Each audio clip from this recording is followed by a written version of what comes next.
Mula, I'm DJ Toro. Join me every Monday to Thursday, 7 until midnight. The premium classics on Gold FM, only the classic hits.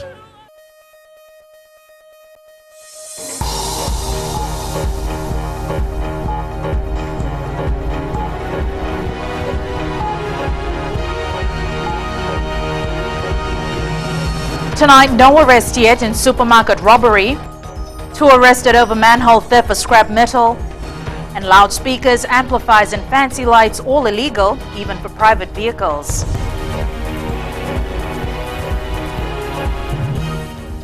Good evening, I'm Jackie Spate and you're watching FBC News. New Zealand has banned the import of tumbua, a species of amaranthus from Fiji, after insects were discovered in a consignment. Mika Longa reports the commodity rakes in $30 million annually.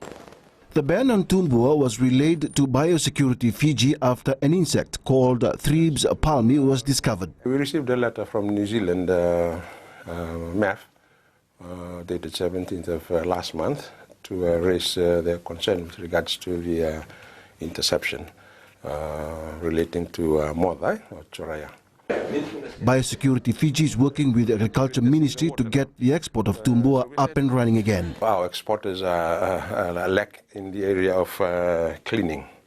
They're using stagnant water, tubs filled with water, and so the decision we've taken together with the exporters and all parties concerned is that we will need to use running water, okay, to ensure the flow of any insects or dirt that is found in the mother leaves. The commodity is not available in other Pacific islands, but only in Fiji. And the demand for it in New Zealand is between April and September because it is winter. Biosecurity Fiji has conducted an audit of the processing chain, and once satisfied, New Zealand will reopen the market. Our plans, Tawata, is to begin again as early as the end of the coming week. 3 exporters of tumbua to New Zealand are all based in the Western Division. Mika Longa, FBC News. Traumatizing is how workers at New World Supermarket in Shalimar Street in Suva described the ordeal last night when the supermarket was robbed by armed men. Roland Karoy reports 2 cashiers were treated at CWM Hospital today. It was a day like any other at this supermarket. Workers were tallying the cash, not knowing they were in for a rather unpleasant surprise. But nearly about 7, nearly 5 or 6 robbers. They came into the shop and they hit our cashiers, straight for the cashiers. They came in, put the knife on the cashier's neck and just grabbed the bag and they ran. 2 men ran into the shop wielding knives and iron rods. They pushed the cashiers around. According to Salesh Kumar, 2 cashiers were hurt after being shoved against the counters. More money will now have to be spent on beefing up security. At that time we have 2 securities, but people have the knives and rods with them, they can't do anything. No? Police recovered the stolen taxi that was used as a getaway car in Kinoya Nasinu today. It's been a traumatizing experience for workers here at New World. There was also an unsuccessful attempt to break into the liquor department. We've been told that the woman who mans this section of the supermarket called in sick today. Roland Karoy, FBC News. The Asian subterranean termites have been discovered in the Northern Division. Biosecurity Acting CEO Matai Matakitonga confirmed to FBC News today that the termites have been discovered in the Vunivau and Valembasonga areas. Matakitonga says a team from Biosecurity Fiji is conducting investigations in Lambasa and a report is expected from them next week.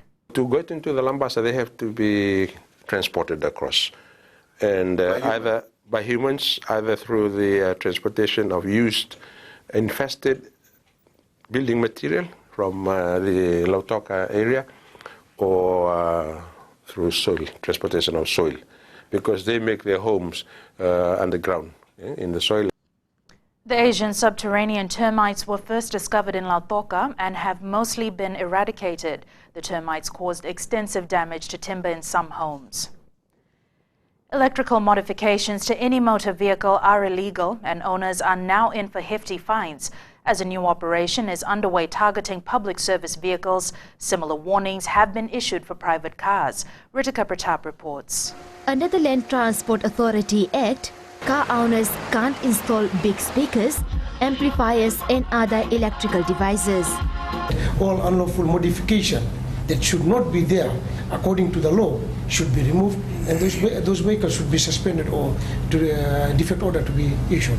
Operation Safety 4, which began today, is looking for these illegal modifications. We are targeting that those modification or those things that are fitted in the vehicle that have a high risk will ensure that we either will be giving the tickets or enforcing by issuing the traffic infringement notices, defect order or suspension. This time around, the focus is on public service vehicles. Normal processes followed and fitness certificates issued. However, after that, electrical modifications are done. Unsafe practices, not only on the vehicles themselves, but in their garages, in terms of maintenance and servicing of the safety equipment. Now, there's still a bit of a dark area in this, and we need to have more enforcement powers, and we need to demarcate whose role is who's who in carrying out this and trying to minimize all this. Driver attitude is another area of concern, and the operation will also look at creating awareness on the matter. Ritika Pratap, FBC News. The two men alleged to be involved in the theft of public property in Suva earlier this week are currently in custody at the Totongo police station. The two, aged 42 and 17, are being investigated by police. They were apprehended in Lautoka for allegedly stealing a manhole cover on Rodwell Road in Suva earlier this week. Police spokesperson Ananai Soro says the police are doing their best in tracking down scrap metal thieves. The issue has been reiterated over and over again about the fact that stealing of manhole covers or government property or property belonging to others that people are intending to sell off for scrap metal has been issued several times, and people should realize that we are clamping down on these issues. The two are also alleged to have been involved in similar thefts in the Western Division. Coming up, breastfeeding is best for baby. Ministry launches month-long campaign. How would you like to spend your morning? You could spend your morning like this.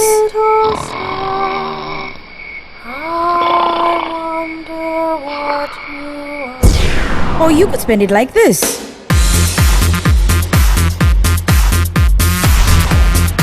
Tune in to the Morning Ride every weekday morning from 9 a.m. till 12 p.m. right here on Today FM, Today's Hit Music.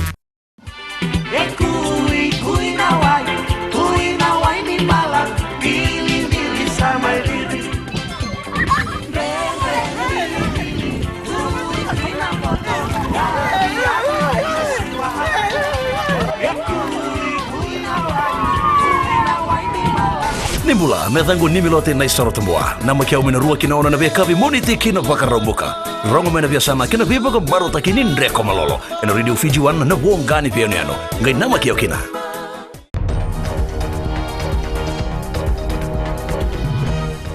Welcome back. You're watching FBC News. The Fiji Revenue and Customs Authority has an issue with overseas football players contracted to play in local clubs.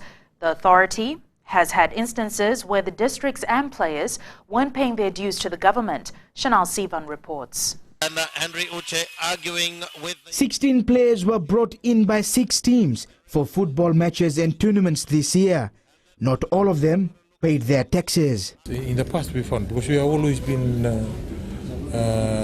vigilant on this, Battle of the Giants in the past have been, no, and all tournaments. We are always, there's a team that always watch out for foreign players that are coming in, and we are always liaising closely with the Fiji Football Association on this. And then they always refer us to the district. According to Tiko Levu, based on the type of agreement between a football club and a player, either party is liable to pay taxes. End of the day, if nothing is withheld, then we will go back to the district to pay for the tax that is not paid. Fiji FA President Rajesh Patel has refused to comment, saying he hasn't received any complaints from FRCA. We've also been asking Fiji Football Association to help us on this. Districts are levied a 15% tax on the amount paid to an overseas player. The players themselves are taxed based on the income structure in Fiji. Shanal Shivan, FBC News. 4 out of 10 mothers in Fiji do not breastfeed their babies, and dietitian Rukmani Chan says there's a greater need for mothers to know the advantages of breastfeeding. Shireen Lata reports. Exclusive breastfeeding in the 6 months for babies is necessary, but not all mothers are seriously taking this. They do, but it's partial, or some probably due to their working time, so they might go on to bottle or some other formula milks. Mothers who breastfeed their babies are encouraging others to do the same, as breastfeeding has numerous advantages. Breastfeeding contains all the balanced nutrients, which also prevents against allergy and infection. It leads to less expenses, and when I breastfeed my baby, I know that it gives so healthy food. She gains weight. All the major hospitals and health centers are declared baby-friendly hospitals, where counseling is given to mothers on proper diets which is necessary for their babies. Counseling starts from ANC, whereby we prepare mothers towards breastfeeding. We give them advantages, disadvantages, advantages of breastfeeding, disadvantages of bottle feeding, and the cost associated with it. So we really prepare mothers in antenatal clinic. But once they have delivered while in the hospital, we then give them moral support.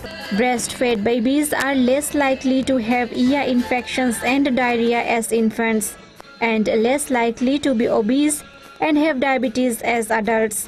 Shireen Lata, FBC News. A huge relief for women vendors at the Suva market. No more sleeping outside on the cold market footpath. A new shelter for women vendors is now open and will house its first patrons tonight. Epeli Tokowasa reports.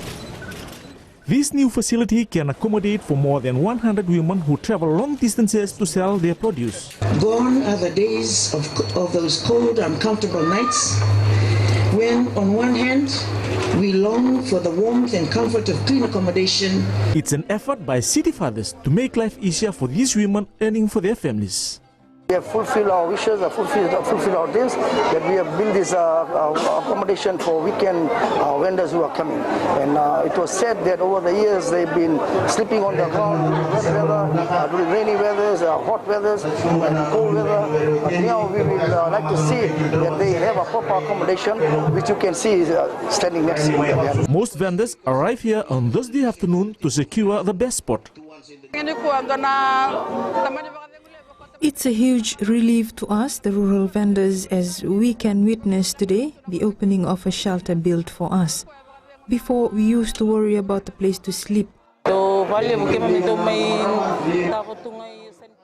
Before, we used to sleep under the table outside the market, sometimes on the market footpath. But now we are happy and thankful to the Suva City Council for this new shelter. The market shelter cost about $150,000 to build, and women will be charged $2 per night. Epeli Tuguasa, FBC News. And Fijian Prime Minister Vorengen Bainimarama visited the Suva market this morning. Bainimarama was escorted by the Suva Special Administrator Chandu Umaria. His visit caught many vendors and shoppers by surprise. Bainimarama spoke to the market vendors and visited developments at the market, especially the new facilities provided for the vendors. And we have an awesome sporting weekend coming up, and Jamie is here to tell us all about it. Take it away, Mr. Sports. Awesome is right, Jackie, but for some it's going to be extra hectic as well, with the biggest corporate volleyball tournament set to spike off in Nandi tomorrow. Details on that coming up, as well as the very latest on yet another sporting saga. This time it's boxing. Find out what that's about after the break. Isambol binaka, nadang gawa di soni dalai, nama kyo mani wasini ngono borota kina lali ne kabi, mai na tolu kina bitu, ena moni tingina por rombuka, ena mbula FM, na bandua na serre. सूरज की पहली किरण के साथ दिन की शुरुआत कीजिए। सुबह का मंगल प्रभात आपको शुभ हो। सुबह सुबह हो खुशियों का मेला, ना लोगों की परवाह ना दुनिया का झमेला। पंछियों का संगीत हो और मौसम अलबेला। मुबारक हो आपको ये खूबसूरत सवेरा। हर सोमवार से लेकर शुक्रवार तक सुबह 6 से लेकर 9 बजे तक शामिल रहें रेडियो FBC पर हम सफर में रविंद्र सिंह के साथ।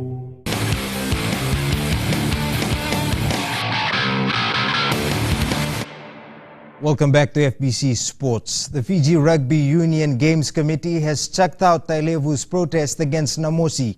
Tailevu had protested against Silivinuse Davindi playing for Namosi, claiming he didn't have the proper release from the Naitasiri Rugby Union. FRU Games Committee Chair Mosese Tanga says they have decided the result will stand, but the player will be suspended from all levels.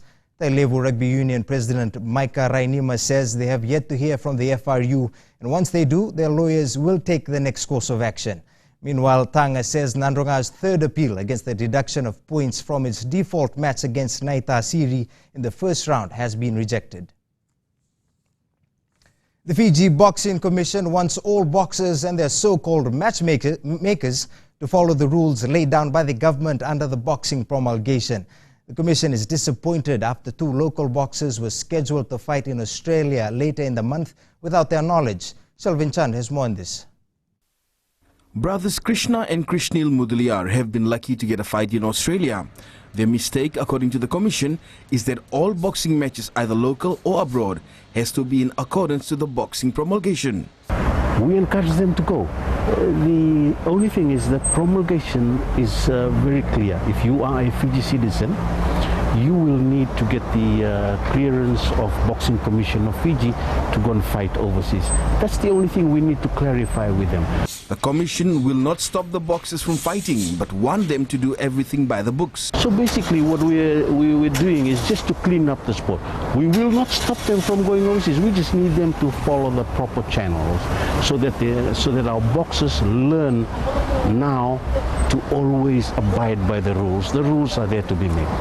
The boxers and their management had a meeting with the Boxing Commission today, and looks like everybody came out smiling. It's still on because we want to get everything prepared for them. They have their papers and everything across on Monday. Krishnil Mudaliar faces Terry Doheny in the super bantamweight, while Krishna takes on Rick Dule in the featherweight on August 30th in Australia. Shalvin Chand, FBC Sports. The Escort Shield Battle 100 finale is gearing up to an epic climax for Suva Rugby. Only 2 teams remain standing after a long and torrid season, and this morning they came face to face for the last time before the big clash tomorrow. Chalenda Dakadaka reports.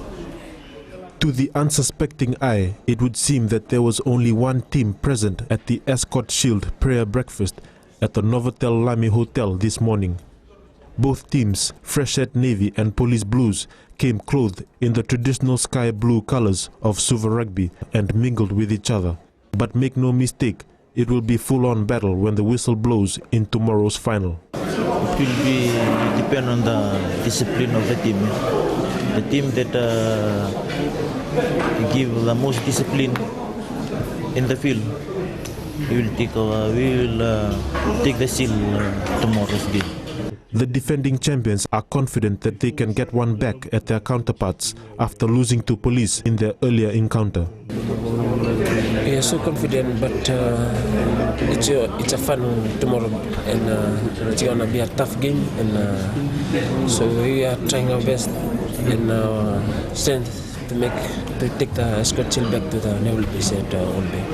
In wishing the teams well, Suva Rugby executives had one important message to impart on the players. You are the 2 teams that have proceeded to the finals, and we congratulate you again for that. But allow me to remind you, as I said, let rugby be the winner.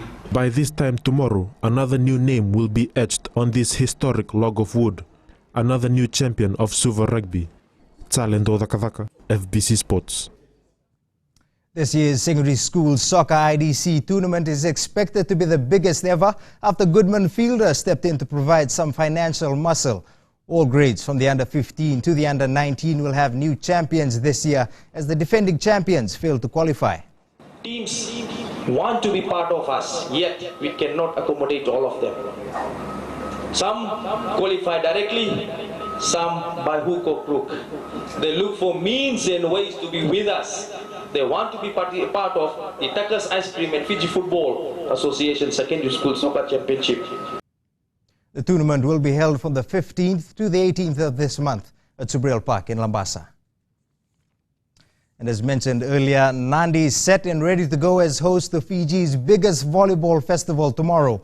74 organizations will form 176 teams to compete in the NZ Nandi International Airport Volleyball Festival. And as you can imagine, with those many teams, it's going to be a hectic one-day affair. Elena McDonald with the details. Since its inception, organizers have never looked back. 2013 marks the biggest corporate volleyball tournament in Fiji, and it's given organizers an indication that competition is expected to get fierce this year. I believe that the super teams are coming better prepared than Nandi, merely because I think all the super teams have been registered under the Super Business House Volleyball, and that's given them a good platform to train and tidy up their skills and actually get their teams well prepared for this tournament. Teams from New Zealand and Vanuatu now involved. It's fueled their objective to continue fostering good relations between airport workers and stakeholders. And we have not deviated from that.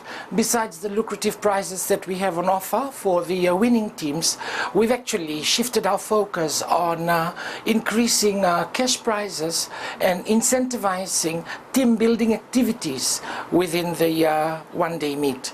Close to 400 games in total is expected to be played at the AFL grounds in Namaka tomorrow. I think that is how we're able to actually make ends meet and still deliver the quality program and games that we offer. With the intention of building stronger ties, organizers have arranged a pre-registration event tonight called Tarakoro at the NASA grounds. Elena McDonald, FBC Sports. Well, that's it from me tonight. I'll be back again on Monday. Until then, have yourself a safe and enjoyable weekend.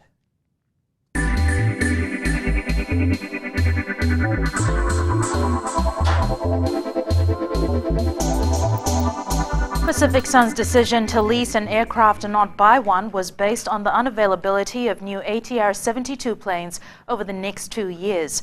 The company says this is part of their refleeting plans and caused by competition in the domestic market. Christopher Chand reports.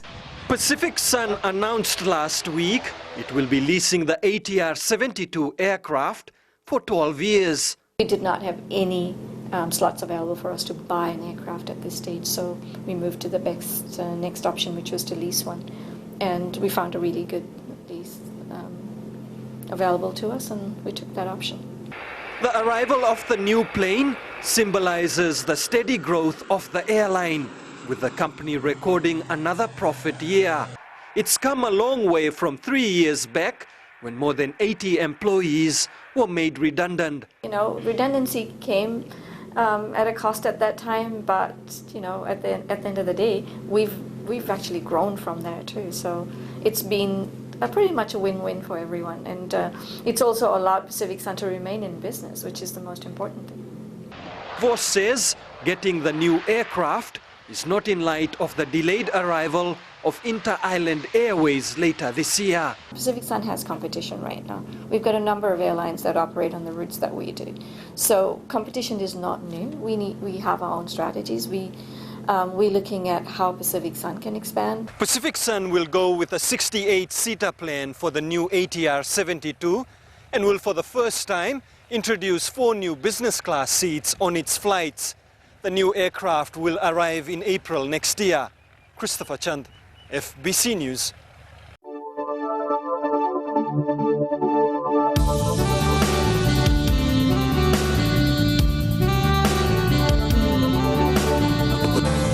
Time for weather now, and I'm loving the blue dress, Jen.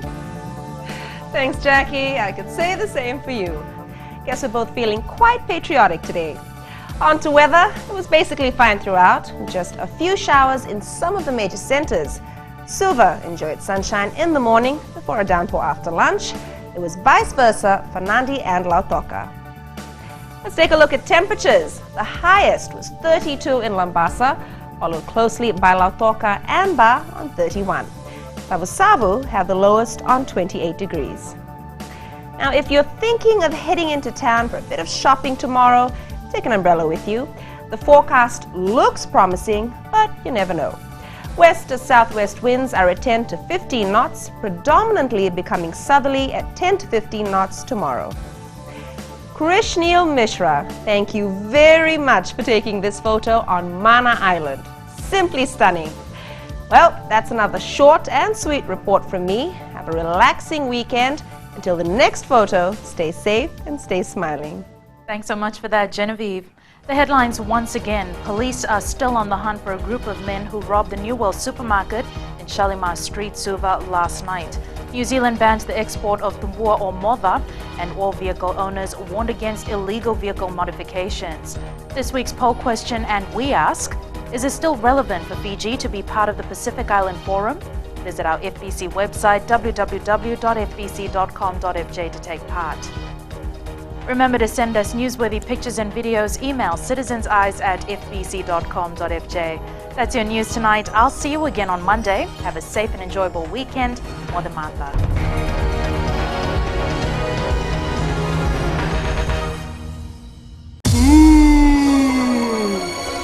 आपकी शादी होने वाली है। 5 बच्चे होंगे। 5